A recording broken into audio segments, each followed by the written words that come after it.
안녕하세요. 마음대를 깨끗하게 씻어서 활기차고 가볍고 재미있게 살고자 하는 분들을 위한 시임의 황봉근입니다. 제47편 내 인생 살기 시작하겠습니다. 당나라 선승 조주는요, 조주객다라는 유명한 화두를 남겼습니다.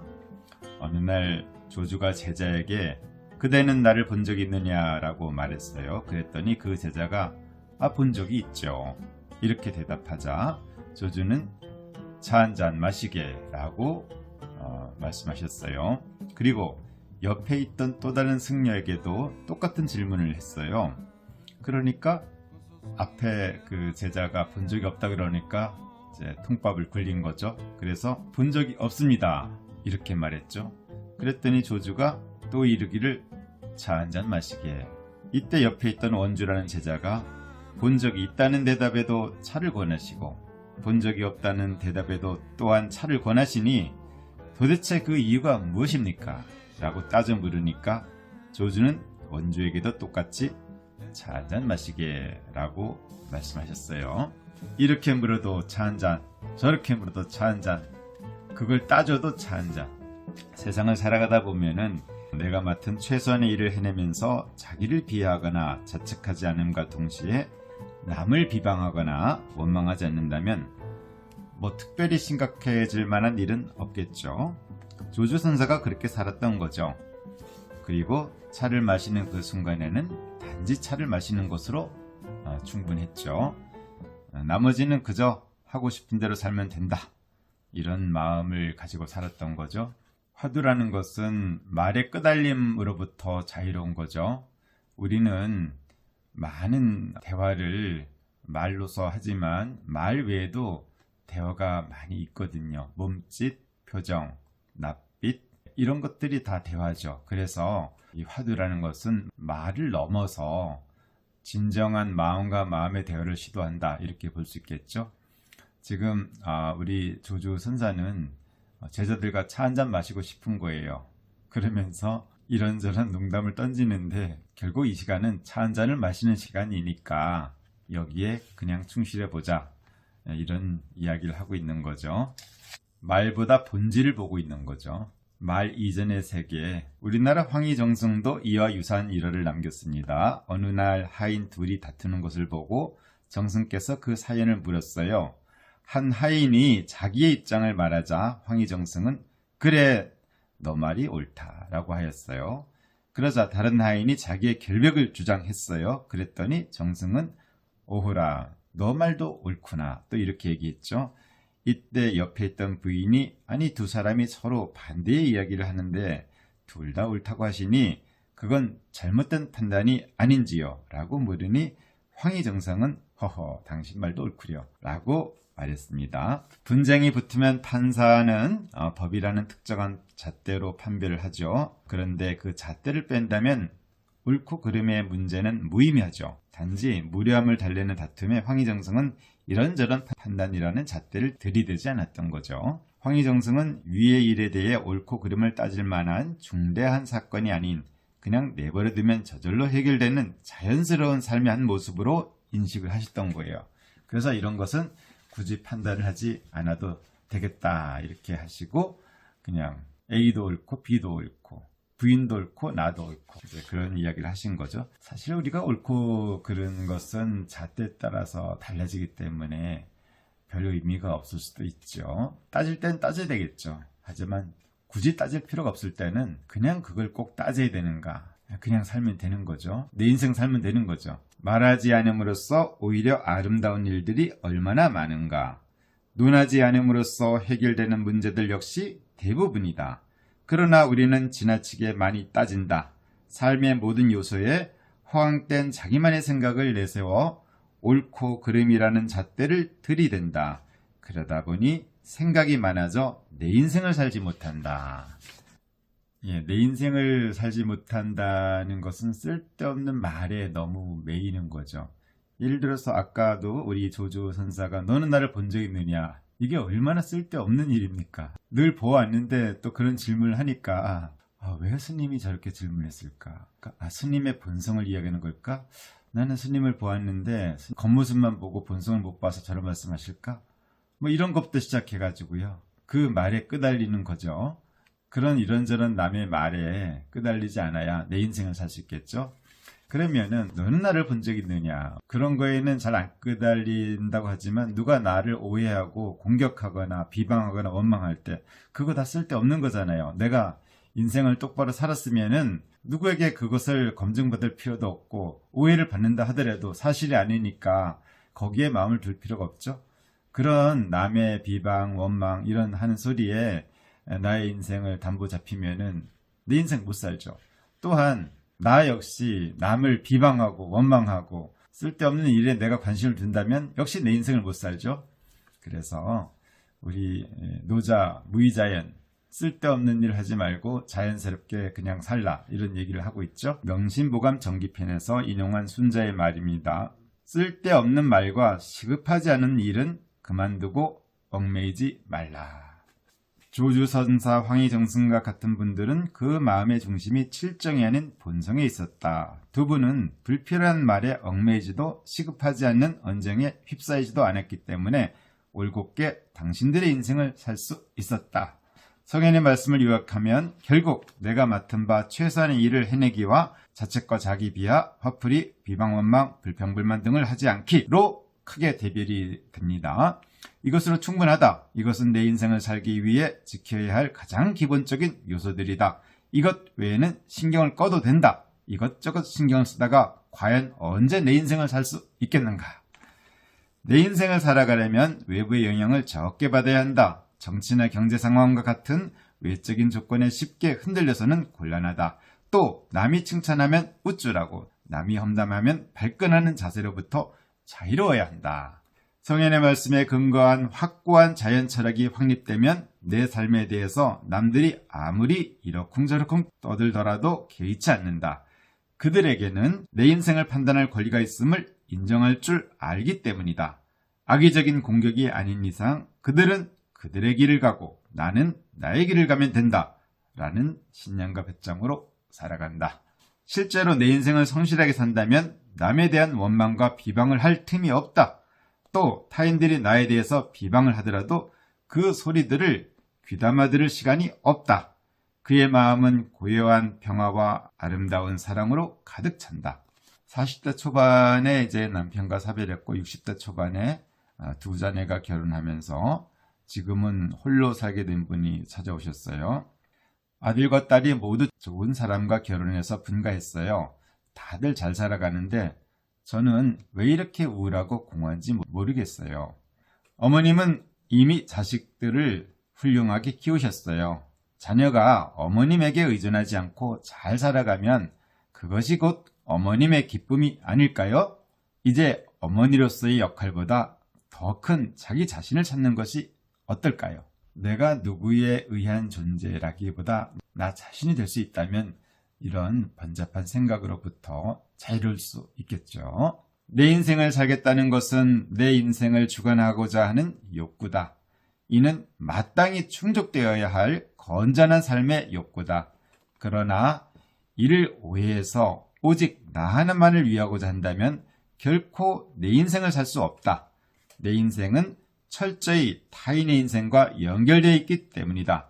그러므로 내 인생을 살기 위해서는 반드시 이타적이어야 한다. 내 인생이 내 인생 따로만 존재하는 게 아니잖아요. 우리가 연결되어 있기 때문에 다른 사람에게 피해를 주거나 좋지 않은 영향을 줘서 내 인생이 살 수는 없는 거죠.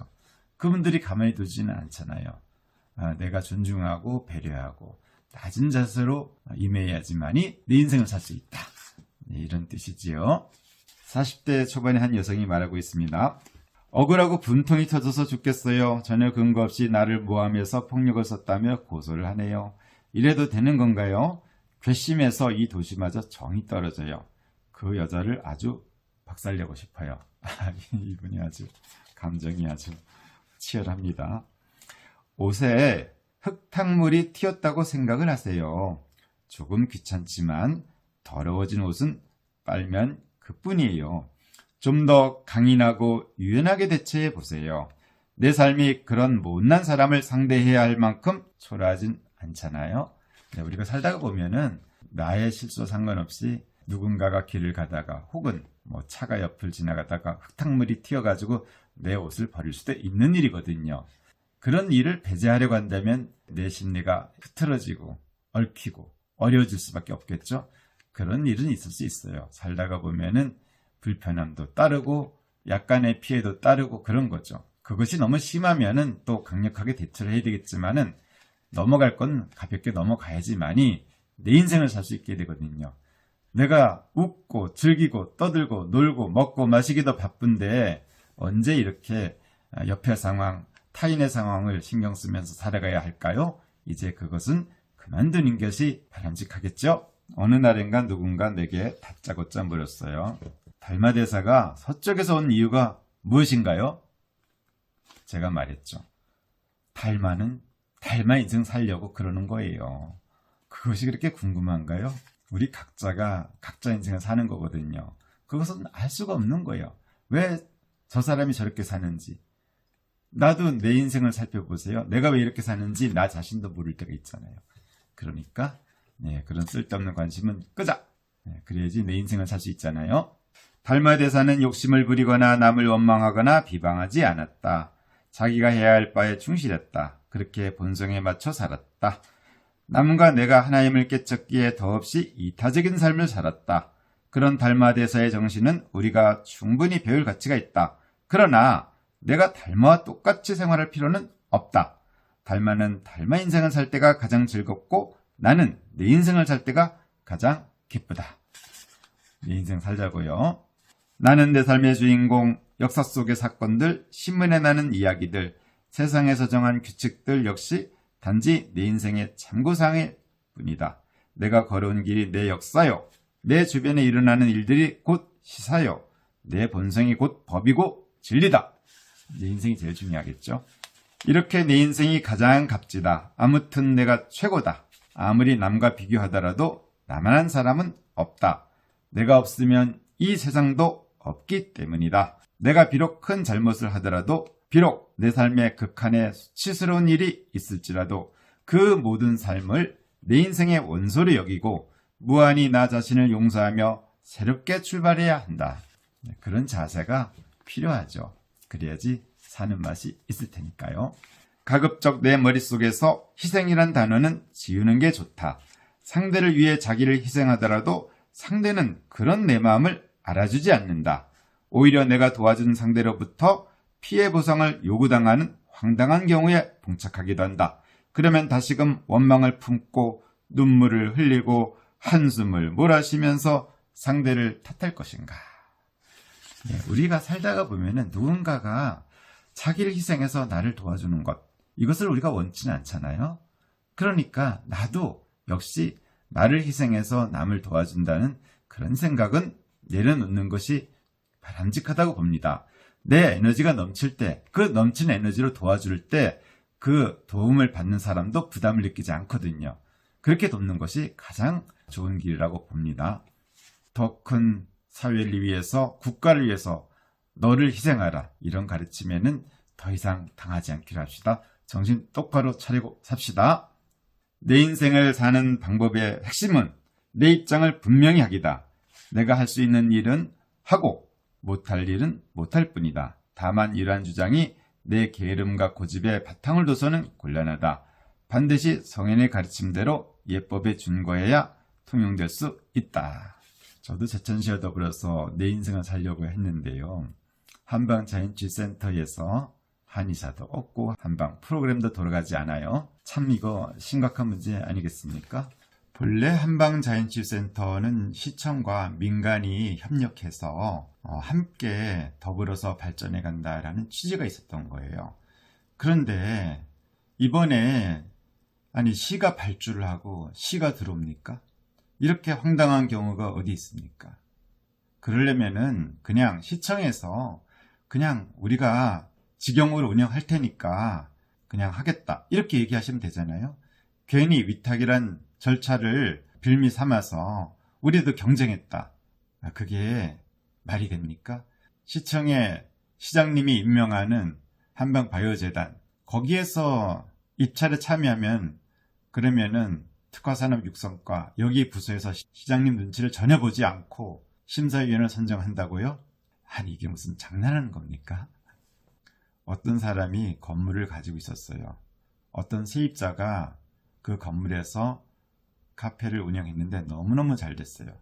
그랬더니 그 건물주가 세입자를 쫓아버리고 자기 아들을 그 카페 운영에 맡긴 것과 무엇이 다릅니까? 개인도 그렇게 하지 않는데 제천시청이라는 공기업이 이런 장난을 한다면 어떤 민간업체가 이 시청과 협력해서 일을 할 수 있겠습니까? 사실 제천시의 한방힐링아카데미라는 그런 프로그램은 한국능률협회에서 성심껏 운영을 해서 3년간 성공적으로 운영을 했어요.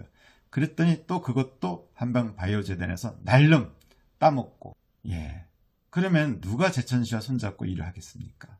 좀 될만하면은 시청이 제천시가 내세운 한방바이오재단을 통해서 그걸 또 차지해버리고, 그래서 그렇게 차지해서 더 잘하지도 못했잖아요. 그리고 현재 지금 한방바이오재단이 관리하고 있는 그 좋은 한방엑스포공원, 그 상황은 어떻습니까? 지금 엉망이잖아요. 제천시민이 아무도 안 가요. 제천시민이 얼마나 그 장소를 활용하고 있습니까? 그 어떤 제천시민도 제천에 왔을 때 한방엑스포공원에 가서 놀자고 그런 얘기를 하지 않아요. 한방바이오재단이 지금 관리하고 있는 한방엑스포공원도 엉망으로 해놓고 그거나 열심히 잘 하고 나서 힘이 넘쳐서 그러면 다른 것도 내가 관리하겠다. 그러면은 그건 얘기가 됩니다.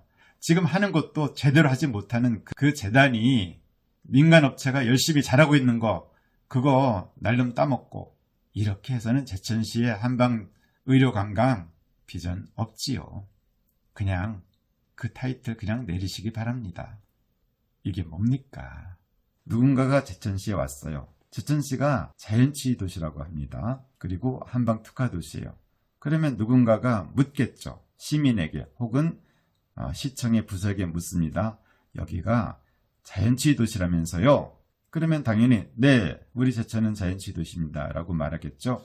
그럼 자연치유 도시에서 정말 참다운 자연치유를 체험하고 싶은데 어떻게 하면 좋겠습니까? 그럴 때 바로 그래요? 그러면 제천시 한방자연치유센터에 가보세요. 그곳에 가면 참다운 자연치유를 느낄 수 있을 것입니다. 한방약성 음식도 드실 수 있고요. 몸의 면역기능을 올려주고 자연치력을 향상시키는 확실한 프로그램을 체험할 수 있을 겁니다. 이렇게 말할 수 있어야 한 곳, 그것이 바로 한방자연치유센터죠. 저는 그렇게 운영을 하려고 만번의 준비를 갖췄습니다. 그런데 지금 그렇게 안 됐죠. 그리고 한방자연치유센터는 더 이상 한방자연치유가 이루어지지 않습니다. 그곳 1층에는 농산물 판매대가 설치되어 있을 것입니다. 물론 좋지요. 지역 주민들이 건강한 먹거리를 생산해서 외부 관람객들에게 공급하는 것 아주 좋은 거죠. 하지만 그 장소가 꼭 한방자연치유센터이어야 할 필요는 없잖아요. 농산물 판매 장소는 별도로 설치를 해주는 것이 바람직하거든요. 내가 건강한 먹거리를 원한다면 농산물만 전문으로 판매하는 그런 장소로 가서 그것을 구입하면은 그것이야말로 바람직하겠죠. 제 고향 마을 충북 제천시 청풍면 도아리에는 주민들이 따로 그렇게 농산물 판매센터를 마련했거든요. 그리고 거기에서 싱싱하고 유기농으로 농사를 지은 농산물들이 진열되어 있거든요. 그렇게 판매하는 게 좋죠. 왜 한방자연치유센터에서 농산물을 판매해야 하는 거죠? 이거는 아니잖아요. 또한 한방자연치유센터 갔는데 족욕체험한다. 족욕체험은 전국 어디에서나 할 수 있는 거거든요. 한방의 냄새가 나고 뜸도 뜰 수 있고 침도 맞을 수 있고 그래야지만이 한방자연치유센터잖아요. 제가 그동안 유지해온 고품격 한방자연치유가 완전히 다 실종이 돼버렸어요. 이러고도 제천시가 한방자연치유 도시라고 말할 수 있습니까? 정말 우리 관람객들이 와서 한방자연치유 어디서 받아요 했을 때 추천할 장소가 있습니까? 이거는 방문객에 대한 우롱이고 기만이에요. 제천시가 이렇게 나가서는 곤란하죠. 자, 제가 지금 무슨 말씀 드렸죠? 할 말은 하는 겁니다. 할 말은 하고 살아야 돼요. 그 말이 합당하지 않고 원망이나 비방을 한다면 문제가 있지만 바른 소리는 해야 하는 거죠. 비방은 삼가야지만 날선 비판은 필요합니다. 제천시 정신 똑바로 차리세요. 제천시장님 제대로 하십시오. 이건 아닙니다. 20억이라는 예산이 리모델링에 들어갔습니다. 왜 이 예산이 투입이 됐을까요? 제가 그동안 성공적으로 운영을 해왔고 방문객들의 그런 목소리를 듣고 꼭 숙소가 증축이 되어야 되고 또 프로그램실도 넓어져야 하고 식당도 좀 쾌적해야 한다는 그런 방문객들의 간절한 소망을 우리 부서에서 받아준 거거든요. 단지 제가 건의했다는 것이 아니라 우리 방문객들의 목소리였습니다. 그리고 그것을 전 시장님이 정말 크게 헤아려 주셨고 또 의원님들이 그렇다면은 정말 우리 제천시를 찾아오는 방문객들에게 고품격의 한방 의료 서비스를 제공하자라는 그런 취지에서 이 20억 예산이 투입이 돼서 지금 리모델링 공사를 진행할 수 있었던 거거든요. 그런데 이게 뭡니까?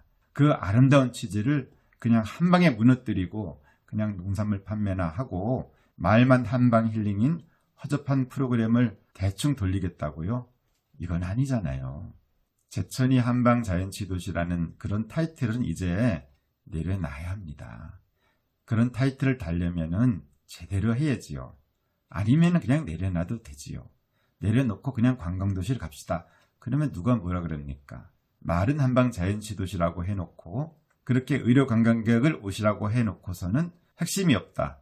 안고 없는 찐빵을 굽고 있는 거 아니겠습니까? 한방 자연치 도시라는 말을 철거하시든지 아니면은 한방 자연치를 한다면 제대로 정책을 하시든지 이렇게 해야지 옳은 행정 아닐까요? 예, 내 인생 살기라는 것은 이렇게 할 말은 하는 겁니다. 할 말은 왜 해야 될까요? 그분들 위해서요?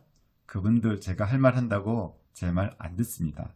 제 말을 들을 정도의 그런 생각의 유연함이 있다면은 이렇게 불합리하게 일을 추진하지는 않았겠죠. 그러면 왜 우리가 할 말을 해야 합니까? 나 자신을 위해서요. 내가 열심히 살아왔잖아요. 내가 정당하게 살아왔잖아요. 내가 내 고향 제천에 머물면서 그동안 한방자연치유회라는 브랜드를 업그레이드 시켰잖아요. 얼마나 내가 자랑스럽습니까? 그러니까 나를 위해서 내 입장을 밝히는 거예요. 나 자신을 챙겨주는 거죠. 이것이 바로 내 인생 살기가 아니겠습니까? 나를 챙겨주는 거예요. 그동안 우리 제천시 참 고마웠습니다. 저에게는 아름다운 추억의 시간이었습니다. 여기까지입니다. 이제까지 제가 해왔던 프로그램들 그리고 제가 제천에서 머물렀던 그 시간들 정말 너무나 행복했고 기뻤습니다. 내 인생 최고의 삶이었습니다. 이제는 감사함과 아름다운 추억으로 모두 보내드리겠습니다. 그리고 저는 새로운 기관, 새로운 사람, 새로운 장소에서 새롭게 한방치유의 장을 활짝 열어가겠습니다. 당연히 저는 제천에서 했던 프로그램들보다 훨씬 질적으로 우수하고 더욱 다이내믹한 한방힐링 프로그램들을 선보이겠다고 약속합니다. 기대 많이 해주십시오. 내 인생이라는 이유만으로 내 삶은 내 인생의 가치에 걸맞도록 행복하고 재밌어야 한다. 이를 위해서는 내 마음의 중심을 잡고 이타심을 발휘하여 선하게 살아야 한다. 그러면 내 삶에 대한 자신감이 생겨난다. 또 이타적인 삶이 주는 참된 즐거움으로써 충분한 보상을 받는다. 그러니 따로 또 그 무엇을 바라겠는가. 그러니까 내 인생을 산다는 것은요, 나만 위해 산다? 전혀 아니죠. 내 인생 살기 위해서는 반드시 우리가 이타적으로 살고요, 더불어 살아야 합니다. 우리 함께 살아야지만이 내 인생을 살 수 있어요. 남을 배려하고 나를 낮추고 타인을 존중하고 타인을 섬기고 그럴 때 정말로 내 인생을 살 수 있다. 이것이 핵심이죠. 내 인생을 사는 사람이 많을수록 이 세상은 점점 평화로워진다. 그러기에 옛 성인은 수신제가 치국평천하라 하지 않았던가? 내 인생을 살지 않으면 나도 괴롭고 남에게도 부담을 준다. 내 인생을 살면 나도 즐겁고 남도 편하다. 내 인생 살기 어제도 오늘도 내일도 내 인생을 사는 참된 즐거움을 마음껏 누려보기로 해요. 저는 제48편 삶은 곧 행복이라는 꼭지에서 다시 찾아뵙겠습니다. 오늘도 평화로운 하루 되시기를 축복드립니다. 감사합니다. 두 번에